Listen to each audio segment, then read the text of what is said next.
Hi, everyone. In this session, we will hear from Dr. Melissa Olfert about eB4CAST. Dr. Olfert is currently working as an associate professor of human nutrition and food at West Virginia University. Our research lab specializes in lifestyle intervention research approaches for the prevention of chronic diseases in one's lifespan. Our research team studies lifestyle behavior intervention to reduce risk of diseases such as obesity, cardiovascular disease, and diabetes in at-risk population. Dr. Olfert works with a multi-state team to target children and young adults, as well as assess how the environment influences health behavior. In the state of West Virginia, she works with a multidisciplinary colleagues in translational research across one's lifespan using the community-based participatory research approach. By using multidisciplinary approach to answer complex public health issues, Dr. Olfert hopes to continue to influence evidence-based practice as well as she continues to implement her research agenda. Please, if you have any questions and comments, please write to our chat box, and Dr. Olfert will be happy to answer your questions. I would request Dr. Olfert to begin her presentation. Thank you.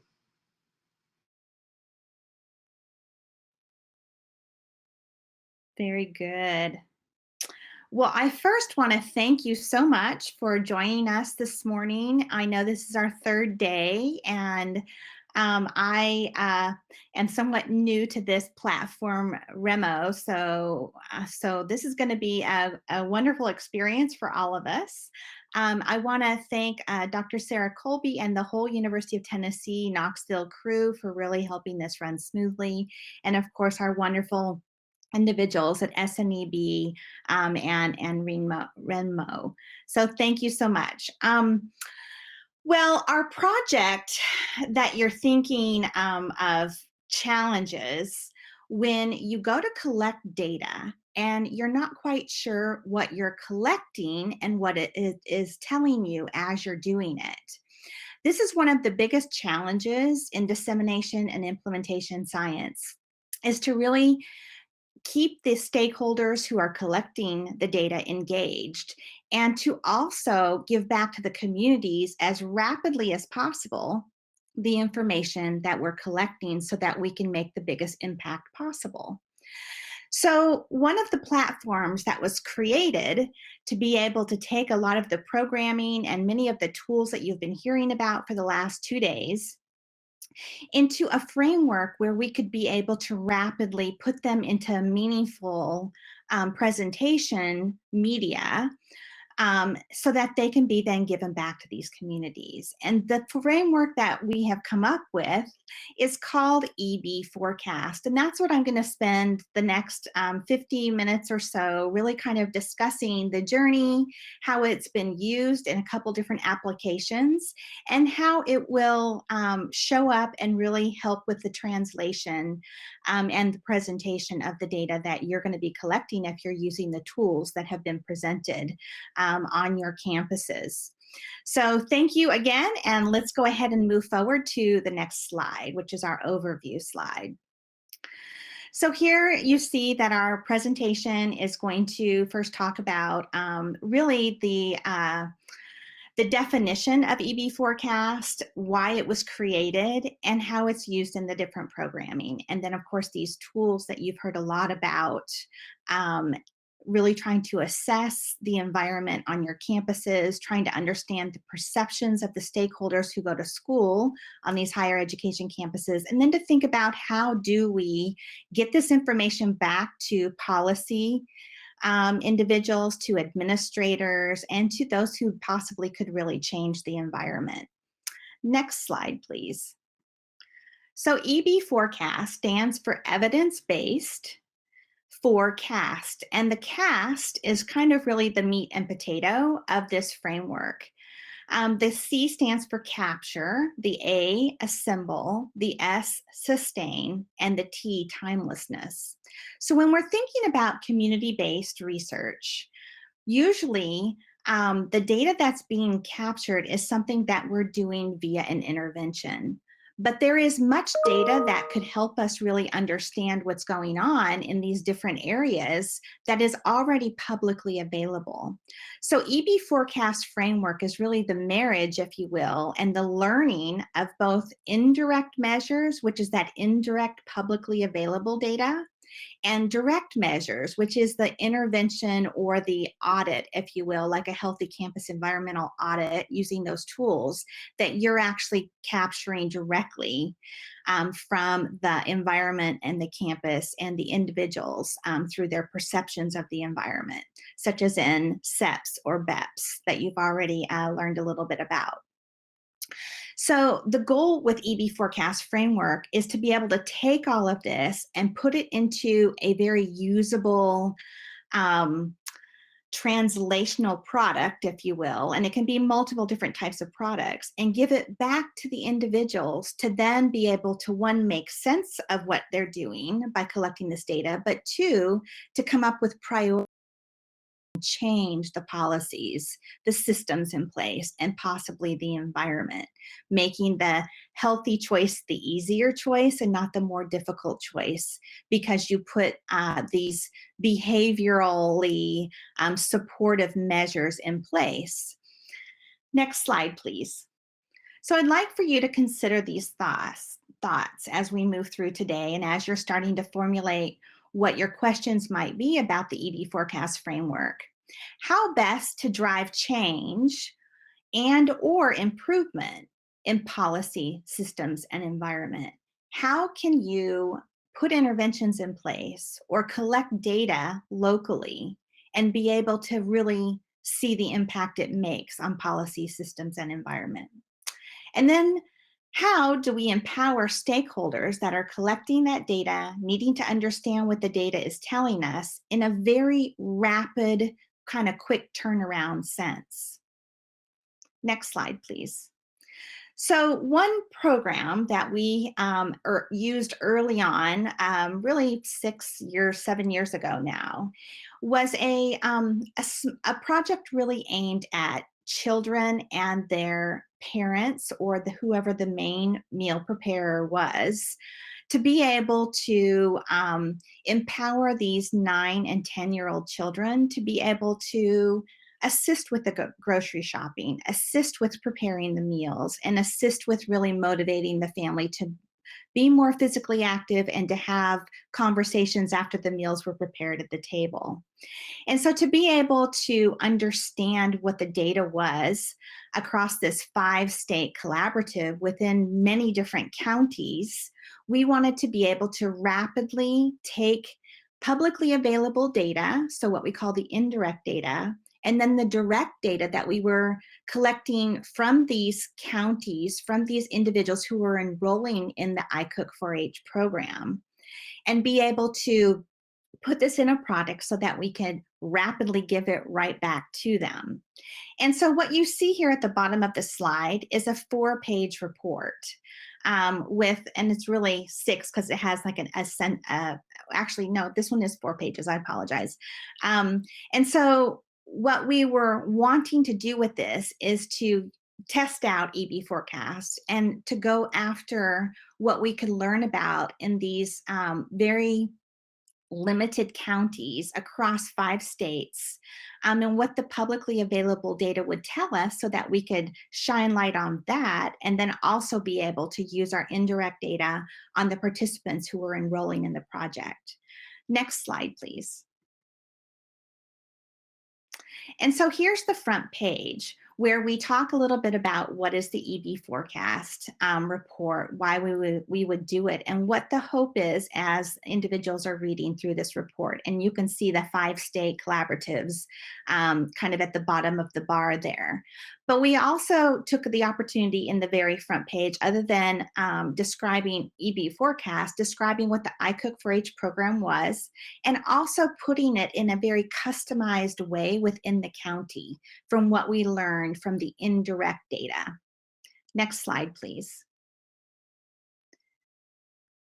So where would we find this indirect data? Well, you can see here that there are many different websites and publicly available information that would really help us be able to better understand how to describe those counties. And so I won't read off on all of these, but this is what we're talking about when we look at a community profile of indirect data, publicly available data that's there to really inform and also to help us as researchers compare and contrast the different data that's coming in from various different counties. Next slide, please. And then on the third page, we actually showcased what we were learning about the participants within that program. So we specifically wanted to be able to give this back to the stakeholders, which are not only the instructors that are teaching the iCook4H, but also other individuals that were engaged, such as extension agents and healthcare workers, and of course, the community itself. So not only the 9 and 10-year-old children and those who they interact with, like their teachers and their peers, but also the parents and the main meal preparers, which could really be all the way down to teenagers. Next slide. And our last page is what we learned from looking at the ripple effect of these individuals, these 9 and 10-year-old children, and whoever their main preparer of meals, so the adult that was enrolled with them, where the impact because of the iCook4H program was, where they helped us identify within that unique community the impact that iCook4H was having. And so this was a very interesting last page that really kind of showed the reach and where the programming kind of touched people within that community. So now we're going to move on. Next slide, please, to our Healthy Campus Research Consortium. And as you've learned, there is a great deal of collaborative effort across all the different tools and measures that have been presented over the last 2 days and including today later, where we want to think about through eB4CAST how to empower those who are collecting data to understand it, to use it, to leverage it to drive policy, systems, and or environmental change. And also the HCRC vision is through our community work and understanding how it's disseminated, so watching kind of that natural experiment of what individuals are doing with these products that we're sending out that actually have the information they collected on them.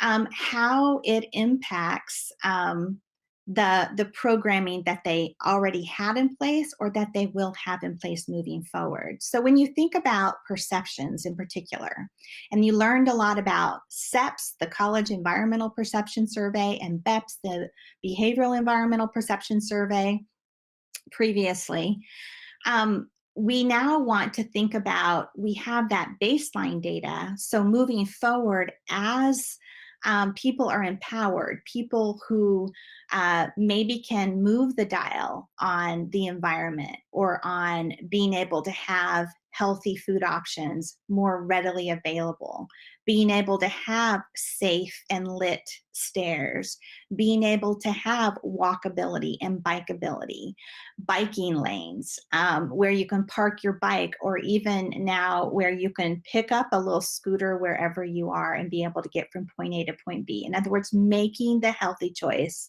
a much more accessible, easier choice. How do we then measure those perceptions of the stakeholders that are engaged in those communities? Next slide. So here we're going back to the slide we started out with, which was really talking about the overview of eB4CAST and why there was such a need to be able to think about how do we take all this hard work of individuals on these campuses and be able to give it back in a product where they can leverage it and really move forward. And so we're going to talk more about the tools now moving forward that you've been learning about, and how we've then incorporated them into eB4CAST and been able to deliver them back to these institutions. Next slide, please. So the project we're going to focus on now is Get Proved. And this was really incorporating over 70 different institutions to be able to audit, if you will, their campus, be able to measure behavior, or at least perceptions of behavior, and be able to have town hall meetings to really understand what the stakeholders, students, faculty, staff, and even some administrators perceive, and what their goals or their campus readiness really is at their unique institutions. And so we're gonna, next slide, please. So I'm just gonna give you a very, very brief overview of kind of this in how this actually operated, with being able to collect this data, leverage it, be able to turn it around. And so what you see here is basically the eB4CAST timeline for the Get Proved project. And so we worked very closely with our collaborator in Tennessee to be able to take the data and synthesize it through the statistician there in kind of a clean, appropriate way, to be able to then put it into really a narrative, us to be able to put it in visually pleasing and meaningful imagery into a report format. And you can see that this took us a little over a year, but about a year at this time, because we were testing it and we were putting it together. Now that we're past that, it goes much quicker. But to originally put this into the framework, and to be able to kind of cleanly be able to sort out what meaningful data would look like and then get feedback on that, was our process here. And the next slide, please, shows what the randomized control trial sites, which were a little over 70 sites. And we had not only those in higher education, but we had a few high schools to really be able to help us test it in various different populations. Next slide, please. And so to just give you an overview, and I think you have to click through this. This has, there you go. This just shows you over the course of really those very important 6 months in what we were trying to do to be able to get the finalized reports back to these institutions. So I will admit, 6 months doesn't seem like that's rapid, but compared to the 14 years or even 10 years or 5 years that it takes to get some of this data back to the stakeholders, boots on the ground individuals that are collecting the data, we feel good that this is an improved process. With eB4CAST at the level that it is now, it actually goes much quicker than the 6 months. Next slide, please. So how we developed this is we initially invited 4 large teams to really help us be able to gather this data, synthesize the data, and then put it into a meaningful report. And you can see here testing the indirect data and where it would be most meaningful across all sectors, and testing the direct data that was coming in based on our survey and tools that you've been learning about over the last few days, to be able to have that be consistent and meaningful in the way that we display it. So our end goal ended up being an 8-page, somewhat like an infographic, more like a cartoon, that would really translate across all these unique over 70 higher education institutions and high schools, but something that could be editable and adaptable within the higher education institutions. So we did work hard to make sure it was branded with their logos and their athletic sports teams and their unique parameters within those. And we sent them a kind of a boilerplate, if you will, PowerPoint slide set that had their data incorporated, and the recommendations that we gave kind of across the blanket, but it gave them an opportunity to tailor that slide set so that they could go on and disseminate it in front of faculty and staff, within different student clubs, and hopefully towards administrators, where possibly policy and recommendations could be impacted, as well as really kind of thinking about how to improve the environment itself and what systems could be put in place because of the learnings of the data that was collected. And then in addition to the PowerPoint slide deck, we did somewhat of a boilerplate too poster, and it was a large poster, 2 feet by 3 feet, if you will, and we printed about 10 of those, and so we sent this all in the mail to these individuals that were whoever our key connected individual was that was running kind of the audit. So that they had these tools to really showcase all the effort and the work that they've done. And then after that, we sent an intervention sites an electronic packet and the printed copy. So if they had hopefully a little bit of a budget, or they could use various different like student wellness center budgets to use them appropriately by printing more than what we were able to print within our own means. Next slide, please. So this is just really a graphic, a picture of the process of the deliverables, if you will, of the products, the Ingold products. The professional printing company that we used is no longer, but there are so many out there, and this is back in 2018, so you can imagine it's become so much more improved electronically, but also if printing is needed, or how better to actually get out some of these results in more digital formats. Next slide, please. So what was in the report? So I'm just going to take the rest of our time to really kind of talk about the tools and how we learned over time based on feedback to best represent these across this end product, which was used from the eB4CAST framework. So we'll talk about all of these that are highlighted here. And I'm going to have you go ahead and go to the next slide. So as I mentioned, what was received was the infographic, the PowerPoint, and the poster.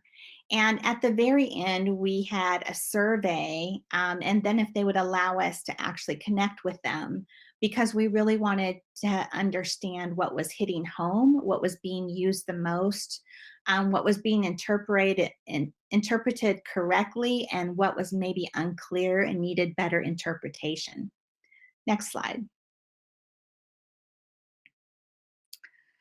So our initial feedback learning from our stakeholders, which we greatly appreciated, was the pluses and the pros were visually appealing, that it was clean and well received, that it captured the attention because of the colorfulness, and really there was an appropriate amount of white space. It wasn't overwhelming. And that it was good to share program details to really kind of highlight as much as we could within the report, the real key concepts and the key potential movers and shakers that would change behavior, but also change the environment. Some of the really helpful constructive criticism that we got back was the need to compare to national average and benchmark. So we continue to want to do that and struggle with that, but there is better and better indirect data coming out on various different websites that are extremely helpful for us to be able to drill down even further within the unique regions and the unique cities, the unique areas where the higher education and high schools are actually located.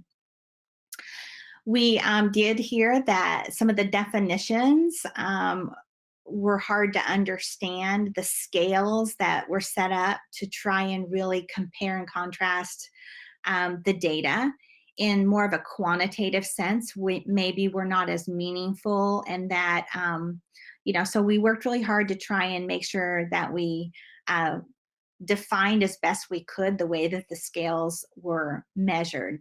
but that continues to be something that we want to make better and better, because it's so important for people to understand after they collect this data, how do I stand compared to other institutions, and how do I stand compared to those within the region, and then even how do I stand to compare to where I was prior.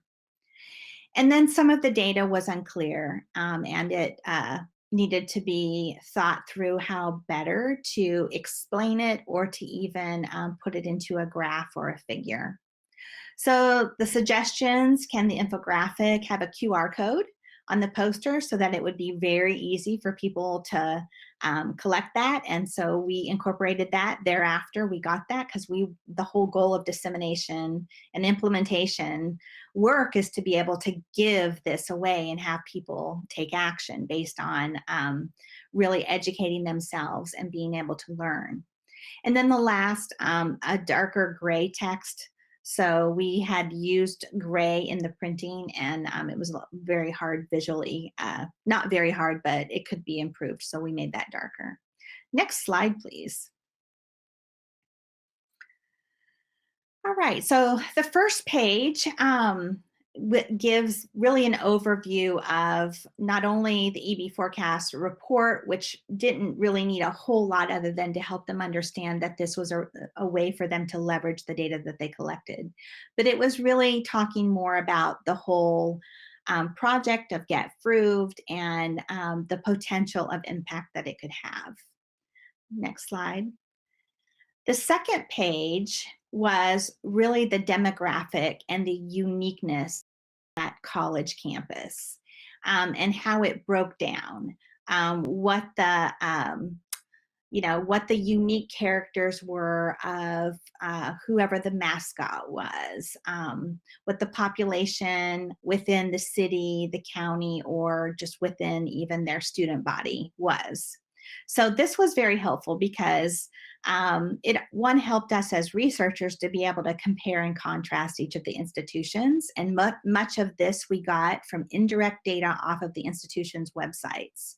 And so as you learned about the demographics, and these tools are readily available for you, there's been a team of scientists that have continually updated and improved that demographic survey so that it really includes key things that are cutting edge of late, to be able to really help individuals with a story when they go to present this data.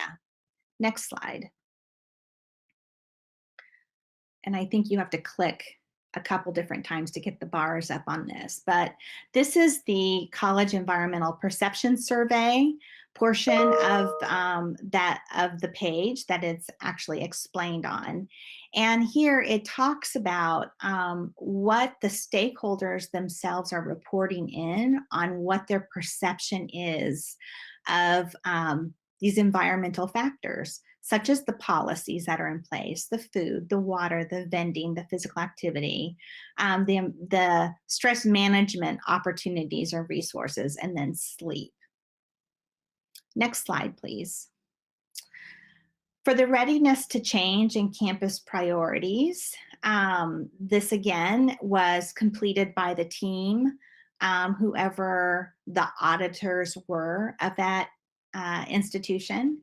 And so we wanted to be able to sector out the different levels of stakeholders, such as administration, students, the individuals that really were trying to drive change in health and well-being, and also the interest level based on our readiness to change tool and our campus priorities tool. Next slide, please. And of course, the wellness report, which is a really wonderful, exciting report card, if you want to think of it that way, that was given back to the individual stakeholders, students in particular, that were individualized. And this is from the group at University of Tennessee, Knoxville. And this is just, a really neat way of incentivizing participation within this type of work, but also be able to give something back to them where they can talk about things more in the nuts and bolts aspect of the whole audit.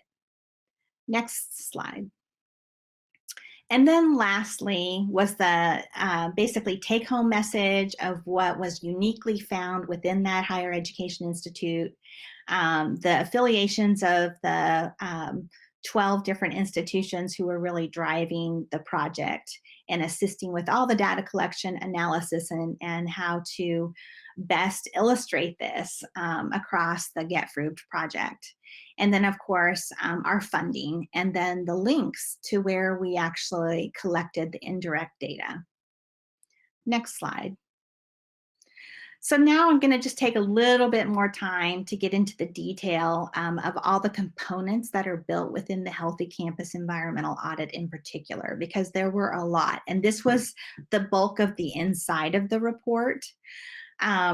That was really the audit component. And so as you can imagine, being able to illustrate the findings, we felt like was a sliding bar where they could kind of see the both ends and where they fit within both ends. And so the goal obviously is to move further to the right to be able to really claim that your campus is hitting the mark when it comes to truly making health accessible and being able to have a great deal of opportunities across all these different measures that were tested.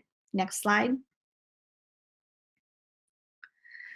And so this just further explains, in fact, on the slide prior, it was just really showing recreation, dining, and policy. And this is just getting a little bit further in to show you what those different measures were so that the reader could understand the depth that we had gone to really be able to try and drill down and understand these unique areas. Next slide. So the subscore comparisons on the PACES, which is that physical activity tool, was a little bit of a trick, but as you can see here, we were looking at the quality of the facilities that an individual would go to for physical activity. And so these were their recreational services and their programming. And so we measured how many offerings there were, the N, and then what the minimum, max, mean, and standard deviation of these different offerings were. So this is how we then put this into, next slide, please. The graphic to be able to talk about what the programs were. So if they provided free fitness assessment for new students on campus, if there were alternatives to going out to partying, such as lock-ins or late nights at the gym, et cetera, and offering a wide variety of intramural and club sports. So just, this could also be, if somebody picked up the report or was reading the poster, they could also realize that there are offerings that maybe they were not aware of. Or if there's not, they could generate more of these offerings. Next slide, please. So looking at the fresh, which is the healthfulness of the dining and cafeterias, and trying to better understand what the healthy food options were, but also the fast food, as well as the dining halls. And so looking at the fresh tool, again, we looked at the total amount of offerings there were, the minimum, the maximum, the mean, and the standard deviation. And so next slide, please. So in general, what we found that was the most meaningful and helpful was to give recommendations or to highlight best practices that may or may not be happening within their own institution. And so for the fresh dining environment, some of the best practices were to market healthy and cost-effective meal deals at the point of selection, to provide a tasting of appealing healthy choices to test patrons by buying healthy, for beverages with more than 40 calories per serving, only offer servings less than 12 ounces. and excluding unsweetened milk and 100% juice. And then last, when nutrition information supports are not available, to help customers to make healthy choices with easy tools. And there was a great deal of different ones. So each of the unique institutions, if they were not offering like the little whiteboards where they could actually write what these options are and put a healthy choice or a gold star by those foods in the cafeteria, or in that dining environment. So there was multiple different ways that institutions were using, and most of the institutions weren't using them at all. And so this was just giving them an idea of how better they could do that. Next slide, please. So for the policy component, the level of institutional support and whatever policies that they had in play to decrease disease and to increase health, we actually did a very similar measurement of looking at the total N and what the minimum was and the maximum was, and how we could then recommend the best practices. Next slide, please. And so for the policy suggestions, we advocated for a more walkable campus by talking about parking and where parking could better be, to make bike riding or walking more safe and more efficient, really. Not having to stop for lights, not having to stop for cars, but to be safe. To set nutritional guideline policies to standardize healthy dining options. And then to making pledge requirements using 20% of real food. So this was back in the year 2020, the realfoodchallenge.org.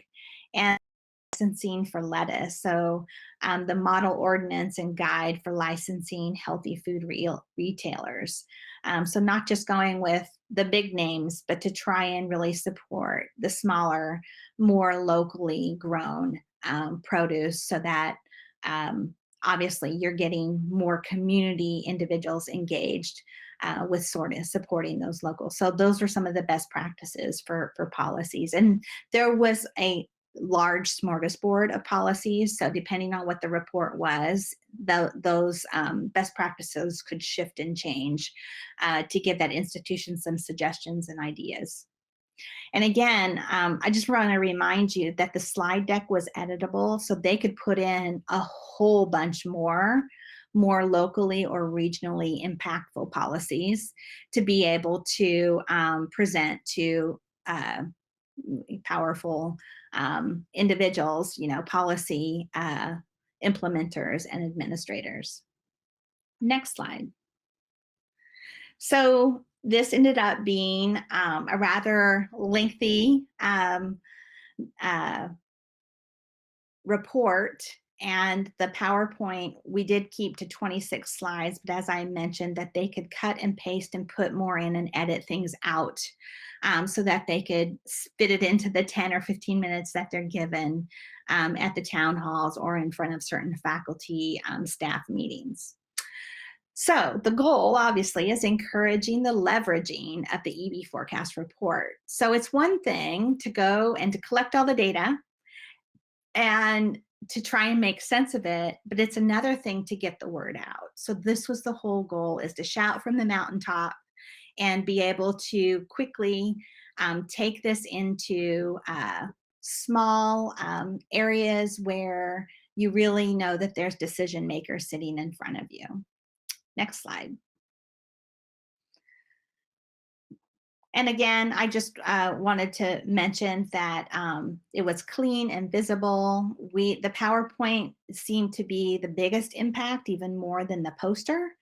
But this is sort of an example of what these slides look like, and they could edit them appropriately. But we did give it to them really ready to go if they chose to make no edits whatsoever. It was branded within their own institution, using their own mascots, to the best of the ability that we could do. Next slide. And then the poster, as I mentioned, was 2 by 3 feet, and they got, I think, 20 of these, and so they were able to put these up relatively quickly as well. And These were not editable because we printed them, but they were given the electronic packet, so they could actually take and make this and change this up as they needed to. Next slide. So in thinking about how they could even take this and leverage it further, we gave them suggestions and ideas in our cover letter about doing webinar trainings, about doing town hall meetings, and even thinking about how to bring key stakeholders together and think about mapping the impact of doing the audit or doing a specific intervention and being able to visualize that ripple effect through the ripple effect mapping methodology. And then other ways to leverage any policy, systems, and environment we tried to uniquely put in that was found within their own region, their own county, their own higher education environment. Next slide. So all in all, the goal for eB4CAST was to really bring collective impact by not only the researchers, the data collectors, but those who participated in filling out the surveys and just those who are very interested in making the place that they live healthier. So eB4CAST only works with data. So being able to collect the indirect data and the direct data is absolutely essential. If everyone does their part, we can tell the story of their past, where they are currently, their present, and where they want to head in the future. eB4CAST is a demonstration of community-based participatory research, CBPR, closing the cycle, so doing the full loop. Giving the data back to those who can drive the Healthy Campus Research Consortium initiative. And with that, I do want to just acknowledge a few individuals. Next slide, please. Definitely the Tennessee crew, Sarah Colby, Carrie Martin, Chelsea Allison, who were very key in helping us with the data. Tanya Horacek and Ann Matthews with really the Healthy Campus Environmental Audit, and that's definitely from the past and the current. Wenjun Xu, who was really our data analysis organizer, cleaner, and statistician. Mackenzie Barr and Rebecca Hagedorn, who were part of the team at West Virginia. And then 4 teams that really kind of assisted in helping us get at the report itself and making it, developing it, making it appropriate in white space and graphic design, and then really struggling to make the data in a very meaningful story. And with that, I guess I do have a couple more slides here. Next slide, please. So another just kind of a quick overview. We have used eB4CAST to just simply educate on data into communities. And this was one example of looking at data that we were finding in a community and making it into a placemat. And these placemats were made and put on in restaurants under the plates for people to really learn about what some of the health priorities were in their region and to be able to see the references and to take action. And they could take these printed placemats if they so chose as a resource. So that's one kind of creative idea that we have done. Next slide. So this is truly my last slide. So my ask to you, and you're all hopefully community-based participatory research partners, is how better do you think that we could improve eB4CAST or use eB4CAST? And so maybe I could open this up for questions. What's your take? How will you have these conversations with policymakers, administration, those in key roles to change policy, systems, and environment where you live and where you work? And with that, next slide, I will close this out and open it for questions. Thank you, Dr. Olfert, for your nice presentation. The floor is open for questions. I would ask, like, how like what will be the future of EV focus? What is the outlook, or what are you thinking about like updating the EV focused? Right. Well, we as a group in HCRC have talked more about using this in kind of a more thoughtful layering of data. So more like an artificial intelligence where you have a lot of data coming in and you can get at multiple different aspects of how it is meaningful, and to try and create that and do it in a rapid way continues to be a challenge, but I think it's getting closer and closer because there's so many opportunities to be able to manage data and to be able to have data like artificial intelligence be able to spit it back in a very simplified story form. So I definitely see that as being a way with the world changes on a dime from obviously our pandemic days, which I know that we still are in to some degree, but we've learned a lot about how to do things and do them quickly. And I think that to a large degree, that has very much impacted our HCRC work in looking at rapid environment, climate change aspects clear to health changes within individuals and communities. So I visualize that eB4CAST moving forward will take on much more of not just a linear and one layer, but multiple layers. And, we'll be doing will become a framework that is taking in not only that indirect data, which will be key, and probably even more indirect data than we've ever had because more is becoming publicly available, but then being very specific with how we spit out from the direct data that we're collecting right back to the people who gave us that direct data. Thank you for your question. Uh, do you think like you can develop a software or an online platform people can uh, put their data in, and it will generate the report automatically, like using artificial intelligence or this type of technology? I think that model has been used and is being used more and more frequently. Some of the difficulty with that is that if all the data as a whole isn't collected, then the report is not user friendly. And we even found that within trying to put this together for Get Fruit, that where we were missing data, it was not near as meaningful for those institutions because we simply had to cut out that top part of the report. So they were missing kind of the full picture, the big picture. And I see that as being one of the limitations in having like that, having a software create this where somebody goes in. So if you think of things like the American Heart Association, you can go in and look at your risk factor based on the 7 criteria by answering that question. And so that's sort of a mini example of having an algorithm in the back door and basically how they say, how many cigarettes do you smoke a day? Do you vape? How many fruits and vegetables do you eat a day? Like for that person answering those, they can individually see what that risk is based on the information they're putting in. I would love to see that in the environment more. Robert Wood Johnson Foundation has done a bit with the county health rankings, and that's where we have gotten a lot of our indirect data on the counties in particular and towns, especially in rural America, where we have a hard time finding the same data that you would find in more of an urban environment.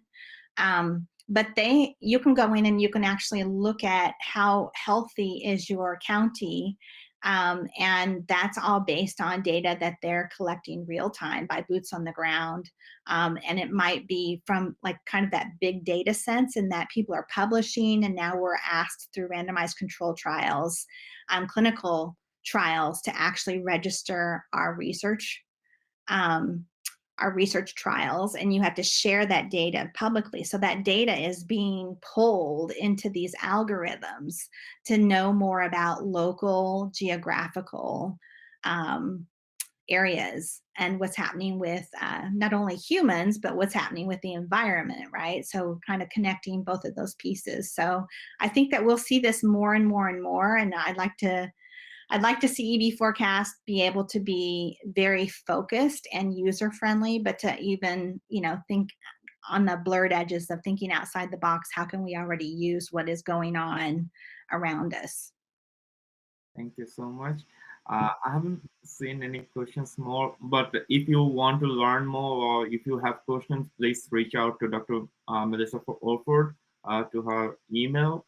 And could you please provide the email address in our chat so that people can reach out to you?